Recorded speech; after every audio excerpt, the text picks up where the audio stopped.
can't wait.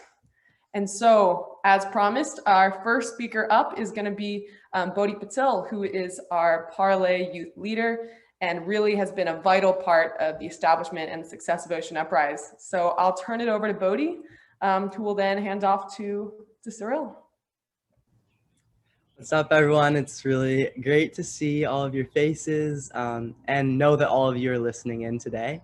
As always, we're super stoked for another virtual talk. Of course, engagement virtually is not something that's easy, and it's something that we're always working on. So we're really excited that you're all here because this is a really fun and cool opportunity, and excited to continue engagement with Ocean Uprise and Parley because we recently started working with the Ocean Heroes Bootcamp. So thank you, Bootcamp members, for tuning in.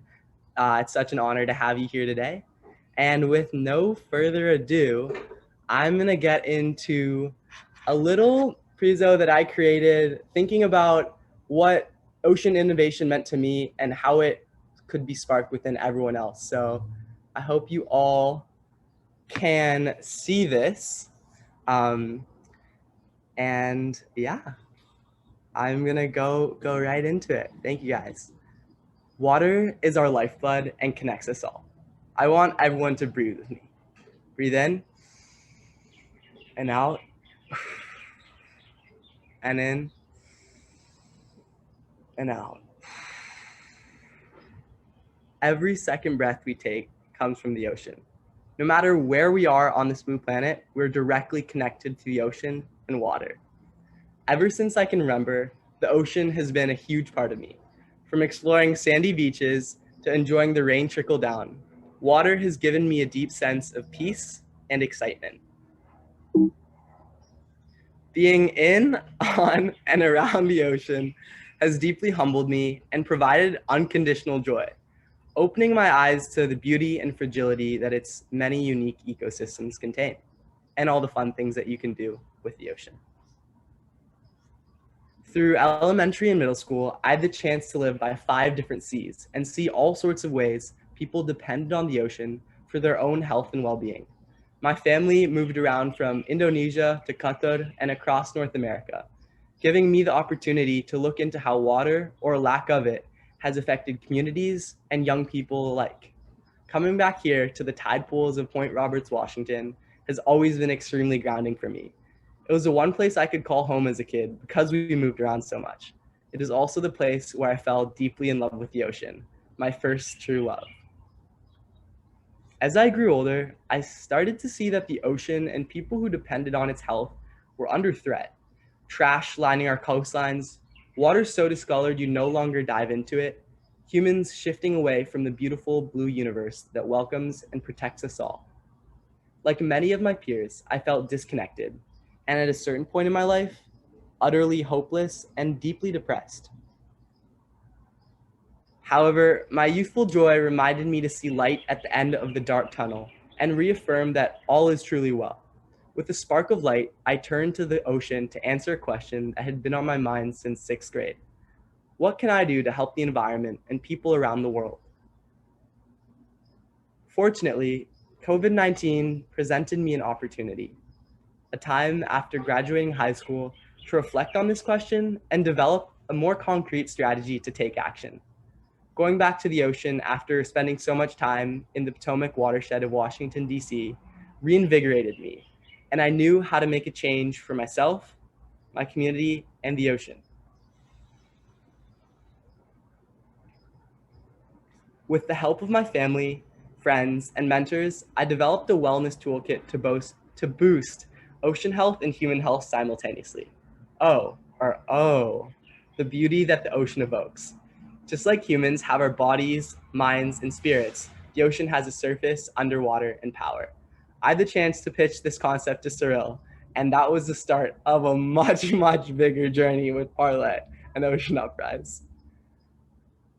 Splashing in the freezing cold water of Vancouver Island, British Columbia for a rugged coast expedition was one of my first challenges on my journey to co-creating Ocean Uprise. I found a way to channel my privilege for good and open doors for other youth who want to take action, but don't always know how. Now, all of you guys, especially you, Luca, are my biggest teachers. I realized that working hard and pouring my passions of young people, wellness, and the ocean into everything I do is the purpose of my life. This is the energy that came out of our first Parley Youth 2020 summer internship and into reinvigorating Ocean Uprise. Now, Ocean Uprise has been created to be an inclusive community for everyone, a safe space where young people from all across the world can connect and act for the ocean and the places that we call home. Since our inaugural youth summit in Oahu, Hawaii, Ocean Uprise has grown and now includes youth from over 120 countries. We're definitely going to reach every single country out there with the help of all the amazing collaborators and people that we've been working with. So we truly invite you to speak up, share your ideas, and present to our rad community. Innovation starts from the inside out. My call to action is for you to find your own story and answer the question, what can you do for ocean health and human health? I'll give you a head start. The answer lies within. Let's celebrate our collective action together and reflect on how we can both improve ocean health and human health, because they're two deeply things interconnected with all that we do.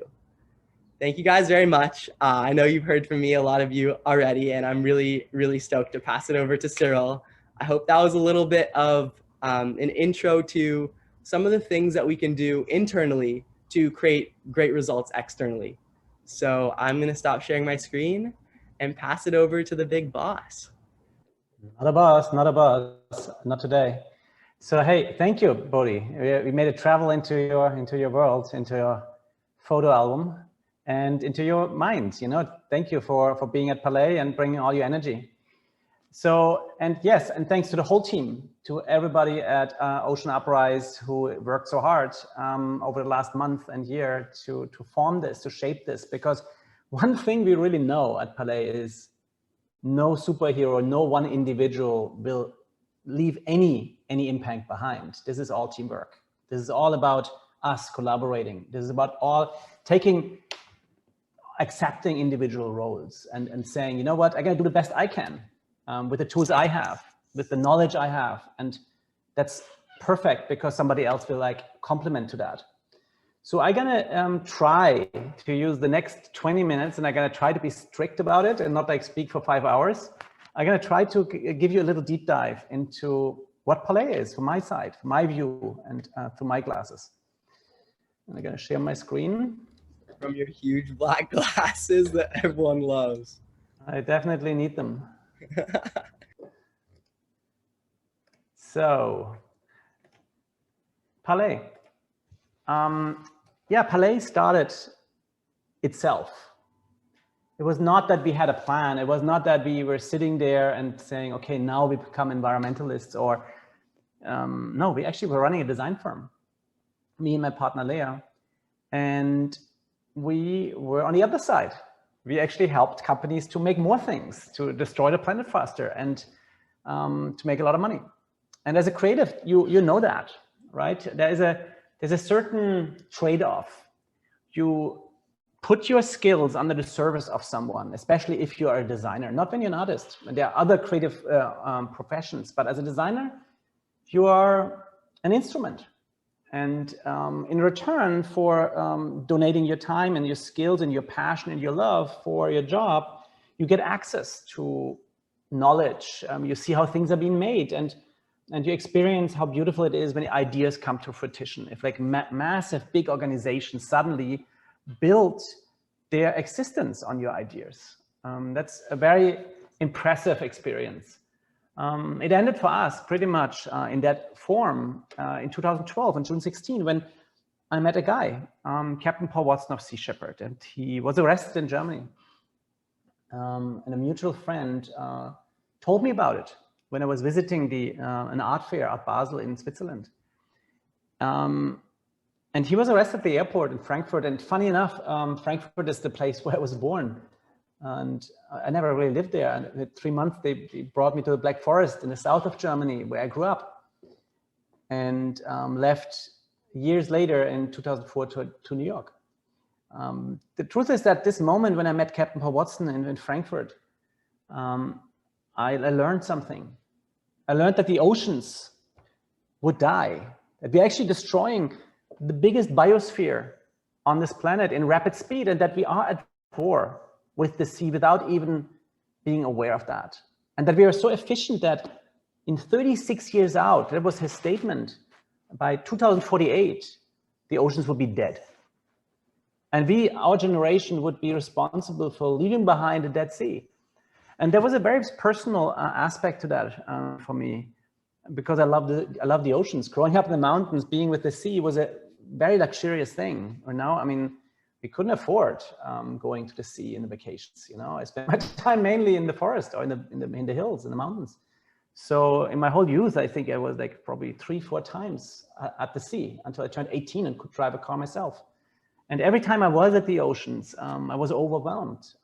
There was this moment where I didn't think anymore. I was not anxious. I was not worried. I didn't have like spinning thoughts. I didn't question. I didn't have a lack of self-confidence. It was just this overwhelmingly encounter with this magical force that would surround me, that would like honestly give me confidence, give me trust, which is weird because the oceans are a wild force on this planet, but in a way it calmed me down. And the idea then, when I was sitting in this law firm in Frankfurt with Captain Paul Watson and his like lawyer, the idea that the ocean, that this place, this like refugee, this like nuke, this like, I would say battery would die, and I would be partly responsible for that. That was too much, you know. I thought, I called my partner in New York and Leah, and then we decided in that phone call, like in seconds and minutes actually, that we would become environmentalists, and we would start a new form of an. We didn't know the name, we didn't know what we would do, but we knew that we're going to campaign for Paul, and we would try to get to everything that he would not be extradited and would not spend his life in prison. That was the birthday of Parley for the Oceans. And Parley is coming from the French verb actually, speaking, parler.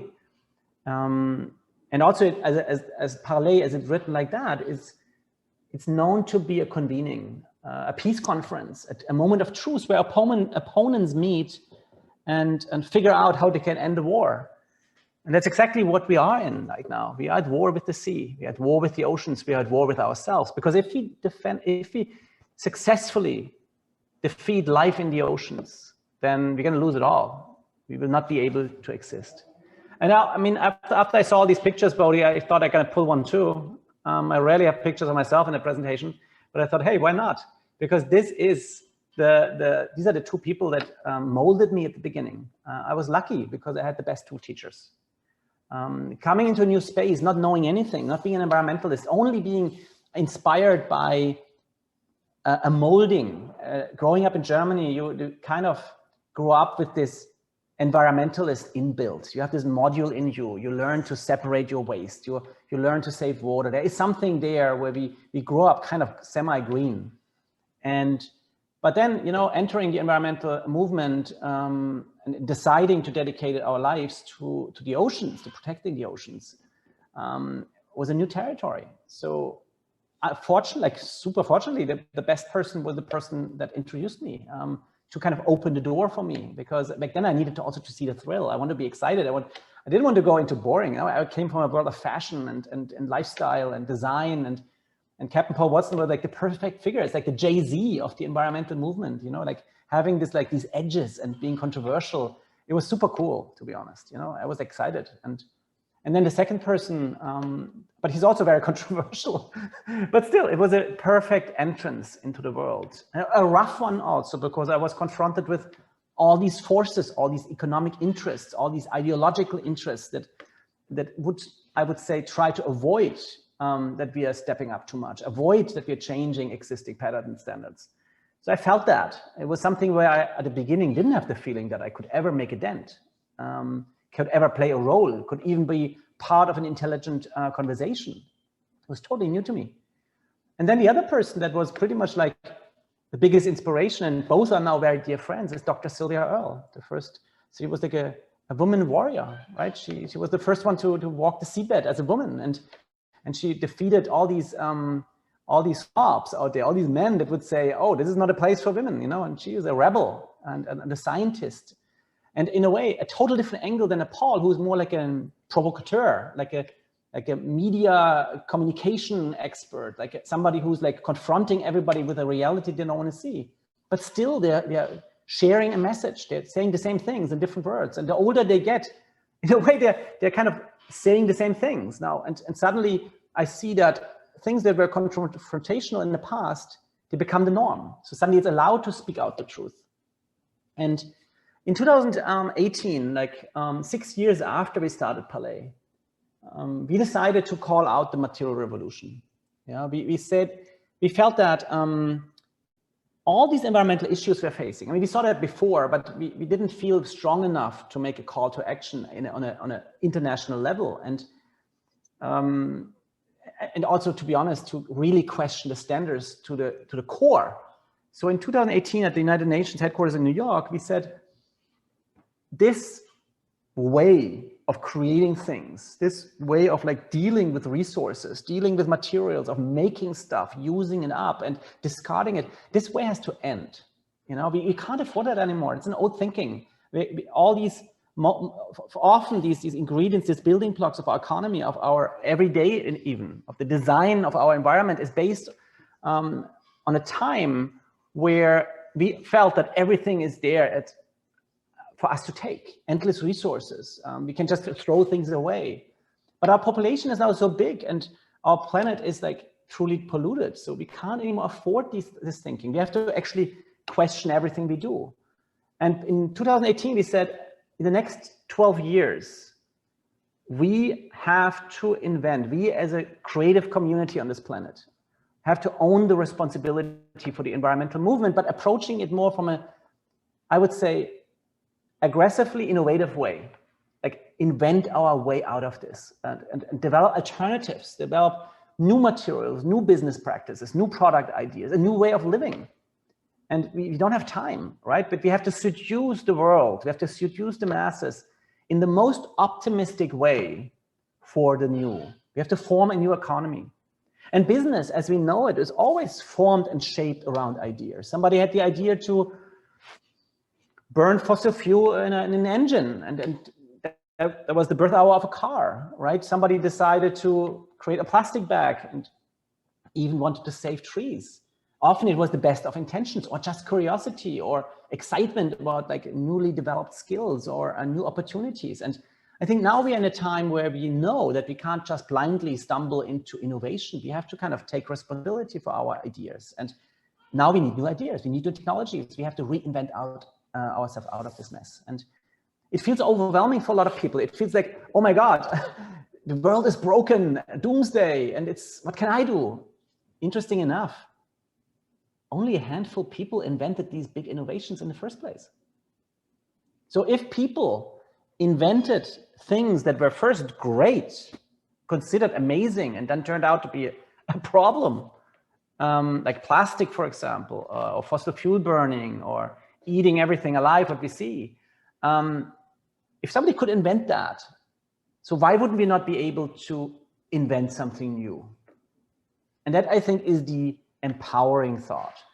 We are not too small. We're not alone. We're equipped with a beautiful piece of equipment. That's our brain. And it's anchored in all these emotional instincts and feelings that we have. So we are actually fully prepared to invent stuff that can replace the old. And that makes us futurists. It doesn't make us anymore the people that say, oh, I'm sitting at the door and trying to lock it. Don't go into the garden and destroy something. Don't do this, don't do that. Pointing fingers, blame and shame. That's not us at Parley. You know, we want to seduce with ideas, values. Hey, you're actually way more attractive when you care for things.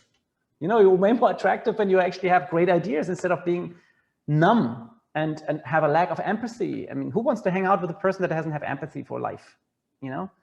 And you want to hang out with people that care, that actually question things, that have a brain that they actually use for good things. And that makes us futurists.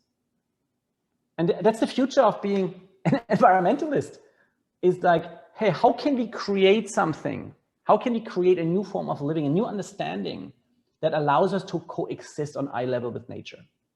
Because the truth is that nature provides everything that allows us to live on this planet. We wouldn't be here without millions of years, billions of years of research and development, evolution. And we wouldn't even be able to breathe air without these creatures out there. It's not just the green, you know, over 70% of the oxygen we take in comes from life in the sea. If they die, we're gonna run around with gas. Or we will just more or less have not anymore the oxygen we need. And the humans are quite fragile. And I think we saw that in the last 14, 16 months. You know, actually, it's not nearly longer now. It shows how fragile we are. We can try to live in a gated community. We can try to have a big lock at the door, put a padlock to the gate at your entrance. But there are things that ignore these human-made barriers, viruses, bacteria, enzymes. That's what the world is built on. So I think we cannot, and that's a very big experience for everybody on the planet. We cannot isolate ourselves from nature. We are depending on nature. We are nature. We are part of it. And we need this ecosystem to be alive, to provide for us. And that brings me to the next point. Sustainability. What a word. It was considered the ugliest word ever 6, 7, 8, 9, 10 years ago. It was combined, you would associate it with, oh my God, I have to do my homework. Somebody is telling me what to do. Now it's nearly sexy. Yeah, now it's nearly attractive. It's trendy. That's interesting. But for me, I associate it with the attempt to control the responsibility of an organization, of a company. Sustainability is designed, the word, to say, oh, actually, we're doing all we can not to put anybody at risk. We are taking responsibility for our products in the best possible way. And when you looked at these organizations, the big brands, then sustainability was mainly positioned under either public relations or even sometimes under legal, or it was a risk management function. You know, we don't see it like that. We see it as an innovation role. This is what makes you as an organization future-proof. You want to invent. And the future of our kind is in nature, is in collaborating with nature, in understanding that there is technology out there that had been long here before we arrived, that colors our skin, that heals our wounds, that grows our hair, that repairs our body, that grows our bones, that actually develops the most intelligent packaging in the world. Oh, a banana peel. Oh, the skin of a grape. I mean, come on, we didn't manage so far to develop a material so intelligent. We didn't. I mean, we didn't develop a piece of apparel that behaves like your skin, where I could sense, feel, that would react. We don't. You know, we still have these very Stone Age versions of clothing pieces that if they rip, they rip. They're gone. You know, you have to repair them with a needle or you just toss them away. Why would they not heal themselves? Why would we think we're so intelligent? Why are we so arrogant towards nature? Because we thought, oh, this is something granted. Oh, that's already there. It doesn't look like made by me, but it's a little egocentric. So at Parley, we approach all these environmental issues that we're facing, that in often cases are truly based on design failures. We approach them with first an idea of cross-intelligence. If you want to change something, you have to first understand what the social construct is. Who is involved? Who are the players? Who is actually open to change? Who wants to keep things in place as they are? You have to understand you have to develop a cross-intelligence to understand what the motivations are and who could be your natural allies and whom do you have to turn and so on. It's a chess game. Innovation is a chess game because you depend on people to support you, especially if you are trying to change complex organizations or complex technologies, because it's not just one person making such decisions. The second is, what are our tools? What's the toolbox of Parley? It's collaboration, understanding that we need to work together. It's honestly a mindset, you know? Yes, I can do everything myself and then I own it, but what does that help? You know, if you own a little piece of dysfunctional information or technology or whatever, or design, if you can't put it together with other pieces. So collaboration is fantastic. Achieving something together, you know, and learning by doing projects together, you learn a lot from others. Things that would otherwise, they would even either not tell you or they wouldn't even think that it interests you. And I learned that by skateboarding in my youth. You would skateboard together, you would spend days in a ramp and you would just see how people perform tricks and learn to make them. And that was a way of like comparing notes all the time. And at some point, we all could do the same tricks, and that was fantastic, you know. And that's like and it still gave me my individual. I still had my individual style and my own way of doing things, but I was able to learn, and we were as a group able to kind of develop. And I like to convert that and to creation in general, like even science or anything you do, even if it's a small little project, you know, collaborating is fun. Because nothing is more fulfilling than great relationships with other people. Creativity. Creativity is, I would say, the most optimistic way to look at problems. Because problems are an invitation to contribute. It's very hard to go somewhere and say, oh, everything is okay, you know, everything is good. Oh, there's no need for me. There's no need to evolve. I just hang out, you know, everything has been taken care of. And that was a bit what I felt when I grew up, because everything in Germany was clean, organized, and everybody drove their nice cars. What would I do in my life? You know, I had to rebel against that. Today, you can use creativity to solve the most complex issues. And it's like, yeah, there's a necessity for it, you know? And we humans have done that our whole existence. We were confronted with like challenges of survival. Like how do I survive walking across the plains when there are big animals that could eat me up? So probably I invent something, you know, probably I create something, or I hide somewhere, or I go by night, or I think this instinct of survival has for a long time shaped our creativity, you know, and for me, it means deadlines. I love deadlines. I hate them and I love them, and I'm always late, you know. And as a designer, I was called the deadline killer because I was able to kill a deadline by totally overstepping it. And I always needed that thrill and this challenge that I could not do it in the last 4 hours before a presentation. It gave me this extra rush, you know. It's very stressful for everybody. So don't follow that example. But then eco-innovation, yeah, creating new things, creating new materials and so on. And I'm talking a lot, and I think somebody have to tell me how much time I still have. Am I already up, or? You got time. You got plenty. How much time do I have? Just tell me, then I'm going to speak a little faster. 10, 15 minutes. All right. So I'm going to now go through the 90% of the deck in 5 minutes. Yes, I think what really, when we started Parley, we saw that there are 3 big environmental threats that are really threatening our future. And there is a reason why scientists declared the time we are in the 6th mass extinction event, because we are losing species in rapid speed, like just going into extinction, dying off, you know? And there are some smart scientists that say, oh, we can bring them back. I just need a DNA sample. But I mean, that's not really that's not really what we want, right? That sounds Frankensteinish. So what we want is to keep them here, you know, to keep the biodiversity on this planet. And when we looked at it at the beginning, we saw 3 threats we want to focus on: plastic crisis, climate crisis, and fishing crisis. And at the total beginning, in the first weeks of Parley, we went against shark finning. So we said, okay, people cutting off sharks' fins is crazy for a soup. Why would they do that? Funny thing is, I couldn't get it into the media, really. And I was very well connected. I still am, but nobody would want to write about it. They didn't have empathy. They were like, oh, the sharks, you know, probably it's okay if somebody cuts their fins off. Like, there was no empathy. There was no understanding that life in the water, life out there, especially of these like predators, is valuable, and that we should protect them. And overfishing in general was a problem suddenly. I couldn't get it into the media. I thought I campaigned against it, and I couldn't get it out because people felt like, I don't want to see these horrible pictures. I don't want to see blood. I don't want to see, no, it doesn't feel right, you know? So people were not open to that.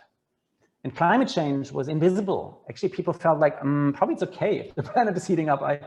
I'm living anyways in a cold region, you know? Or others were like, oh, it's not really my concern, and it's such a big idea. I don't even believe it exists.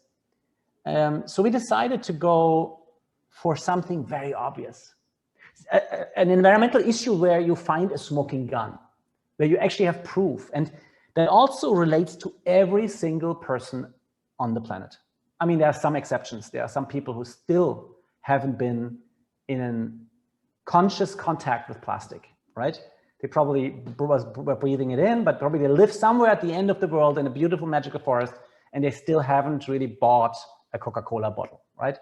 But in general, I think 99.9% of everybody who lives on the planet knows these products from the refrigerator, from their supermarket, from the gas station.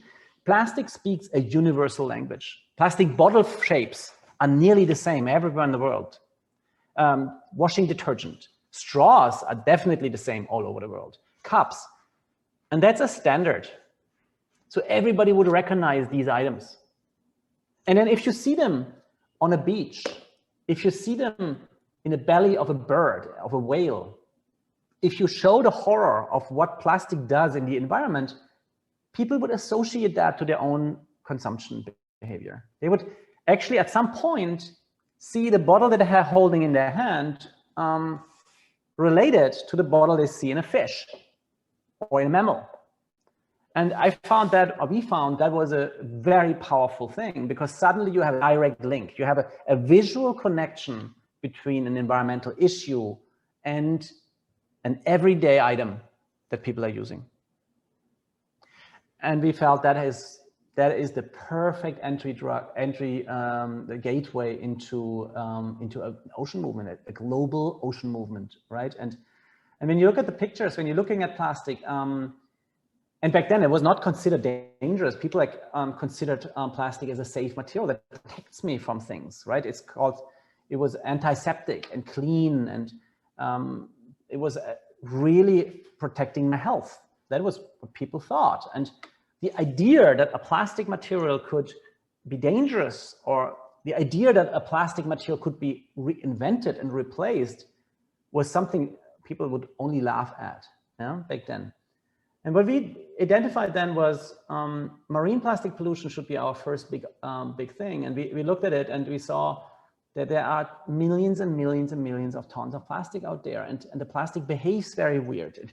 It sheds, the moment the top layers are broken down, like the UV liner or something like that, it becomes very brittle. So it breaks up fast, and it goes down to a dust level. You see here in this little glass container, you see plastic pieces on the size of sand grains, so it becomes also bioavailable.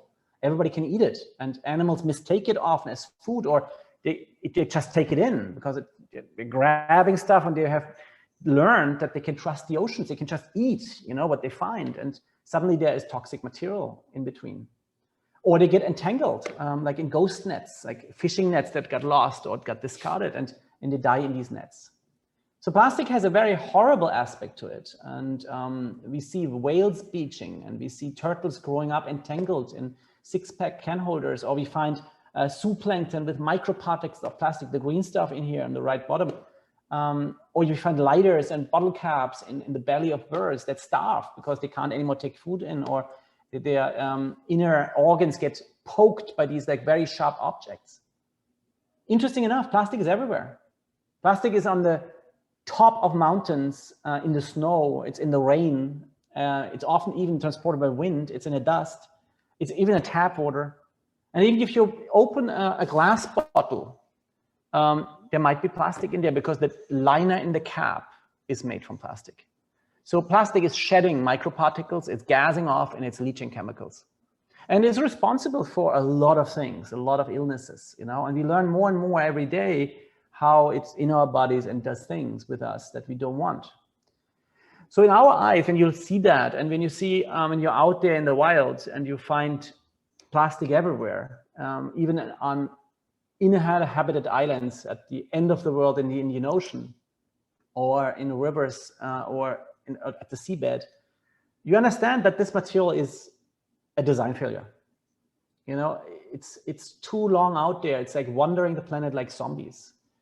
And what you do with a design failure as a good designer, you start from scratch. You invent a new material. And that's the ultimate goal, is to find replacements. But in between, while we are looking for materials, and we means lots and many and thousands of people on this planet, we need we need to use that material out still, you know, and instead of making new plastic, instead of like putting more plastic into the world, we decided that we have to make it super attractive to reclaim, to collect, to intercept plastic waste and to upcycle it. And we came up with a strategy. We said, hey, here's the air strategy that can end plastic pollution. Avoid plastic if you can. Change your behavior, cut it out of your lifestyle, cut it out of your operations if you're a company or government. Intercept trash from nature and recycle it if you can't avoid it, and redesign the material long-term. And the air strategy is now, and that's also thanks to our partnership with the World Bank, is now growing into a new idea of how to solve these complex issues, even in governments. But also we have companies that are implementing, and I show that in a second. Avoid is an educational thing. It's a shift of perspective. It's a mindset. So we work with kids, we work with their parents, we work with leaders of countries, of governments, we work with celebrities, be it actors, musicians, and we just like get them to experience what the problems are. We work with you, we get you out there, explore, find out, fall in love with nature, and see on the other side also the threats and experience them firsthand, and learn and really develop this understanding that this alien matter doesn't belong on a beach or in the belly of an animal.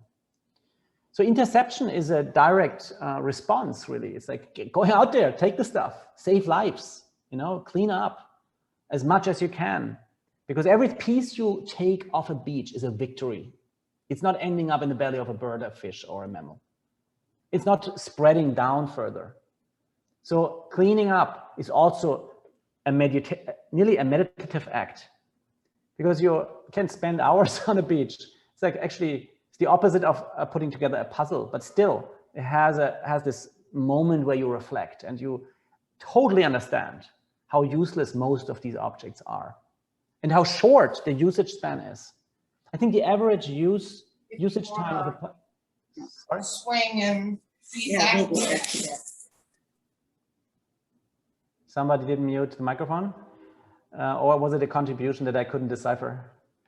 So we grow this community around the world with so many people out there helping and cleaning up beaches at places where visitors would not even go, right?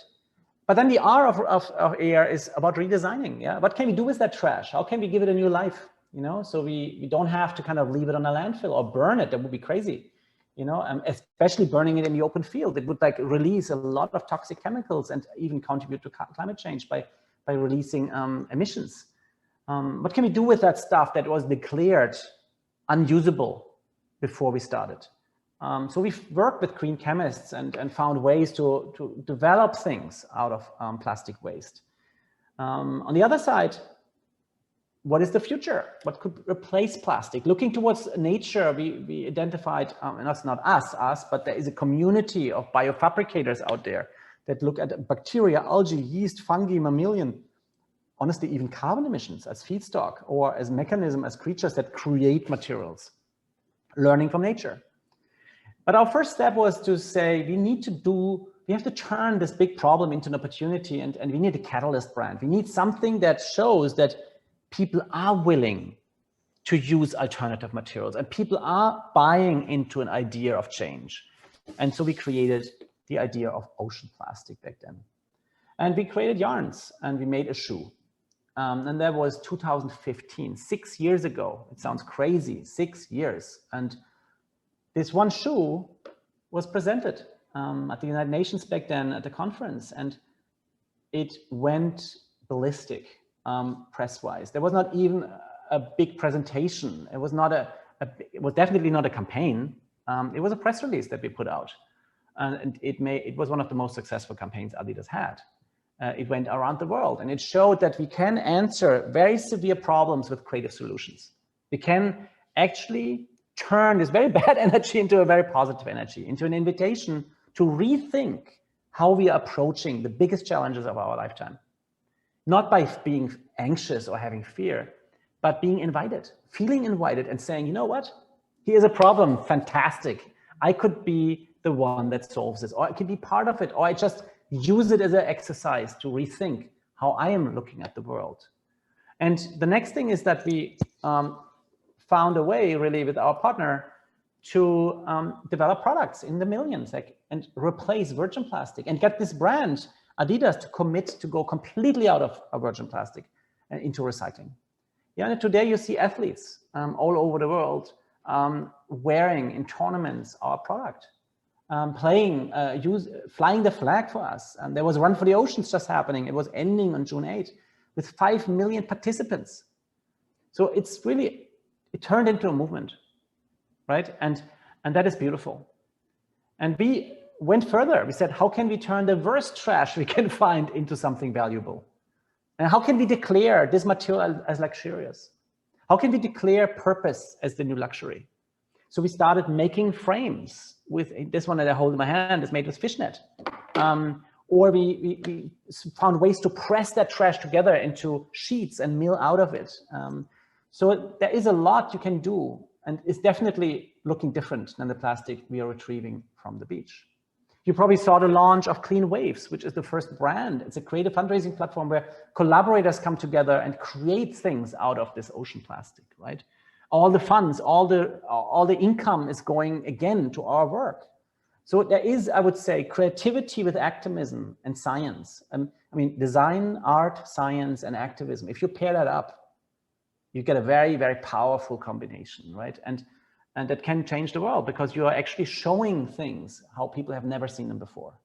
And you're making something very attractive. You're making it sexy to save the world, you know, to save the oceans, to contribute to the end of these problems. Here you're seeing a 3D printer that prints protection gear for health workers from ocean plastic. Here is a chair designed by Zaha Hadid, been printed from trash. Here is an award, a fashion award, one of the most prestigious fashion awards in the world, printed from trash collected in the Dominican Republic. And suddenly you have the most influential fashion editors like Edward Enninful, who runs Vogue, embracing trash because we gave it a new form. It becomes a symbol of change, you know, and it becomes a symbol of, it becomes a flag really of resistance. I don't want to accept the standards. I don't want to be part of breaking down the world. I want to change, and I want to be part of change. I'm demanding change in the most creative way, in a participating way. Here you see dresses from Iris van Herpen, a haute couture designer, creating the most amazing pieces from trash, from materials that we provide her, that we developed with her. Or furniture, or 3D printing materials. I mean, it's an endless repertoire. But then also, what can we do? How can we look at new materials and new products? So this whole idea of product fiction and looking into the future and combining human and natural inventions and materials and developments is a big part of what we do. Here you see a study, a design study for a new form of a drinking container, of a bottle, that would have a mushroom-based filtration system that is alive, that would take out chemicals and destructive ingredients. And it would probably even have different rings that allow me to add any kind of nutrition or program the way my water gets enriched. Or it actually can also analyze the quality of the water and tell me where I can refill it. These are design concepts we're developing, like in this case with Brita, a water filtration company. You know, how can we design, how can we use our skills to invent the next generation of products? This is designed to kill the plastic bottle. You know, we want to make the plastic bottle obsolete, right? And if you put something out, even if it's just a study or a concept, and we have this beautiful animation, you probably saw it on our Instagram feed, the study alone will trigger so many ideas in the head of a mushroom research scientist, mad person, or a nerd that designs shapes, or somebody who's a water expert. It inspires them, it encourages us creators to make things, right? Because we see something is happening, and that is an invitation for all of us. So when you're looking at the whole material range, then yes, there is recycling. That means like we are working on dealing with the past. using materials that had been in origin not very good for us, like plastic. But still, recycling is better than making new of that, more of it. So yes, we want to recycle, even if we don't like the material. But the alternative would be to make more. So first, we want to stop the ongoing addition of more plastic. And making that, turning that into recycling makes it super unattractive for the plastic industry because they don't make money on this. Recycling is actually a very bad business, right? For normally. That's why it never really evolved. And it was good for them because they always wanted to sell more plastic. So now we're making it so attractive that makes the whole idea of plastic unattractive for the plastic industry. They have to look for new things, which they're actually doing, some of them. So the future of materials in our eyes is green chemistry. That means chemistry that is not toxic, not harmful, where you actually know what the negative or probably even the positive impact is. But then also biofabrication, that means learning from nature and growing things the way a cell would grow, or the way a skin would, or a tree, or a mushroom, or whatever. How can I grow stuff? How can I grow a sweatshirt? How can I grow a house? How can I grow a shoe? How can I grow insulation material, packaging material? How can I grow leather? The interesting thing is we are extremely far away out already. We already see prototypes, and with Adidas, Adidas actually launched a leather alternative that was grown by mushrooms, a month ago. So, and the next thing is digital. How can we use digital in order to change the way we are relating to product, the way we are deciding ourselves when a product is useful for us or not. Because if we would decide, or if there would be an ongoing relationship between a product and me as a user, I would probably not toss the bottle on the street because it would be still linked to me.